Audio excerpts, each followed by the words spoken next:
نحمده ونصلي على رسوله الكريم أما بعد فأعوذ بالله من الشيطان الرجيم بسم الله الرحمن الرحيم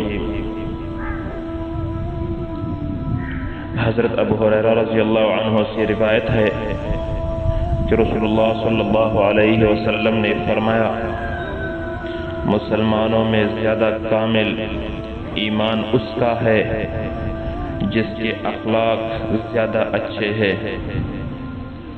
مطلب یہ ہے کہ کمال ایمان کا انحصار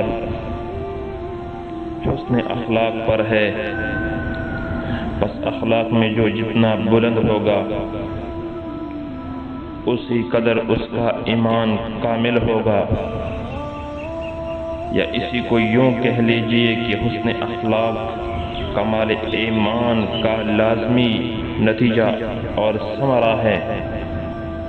لہذا جس شخص کا ایمان جتنا کامل ہوگا اسی کی نسبت سے اس کے اخلاق بلند ہوں گے۔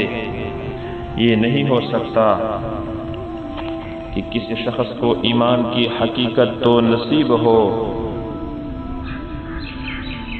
لیکن اس کے اخلاق اچھے نہ ہو۔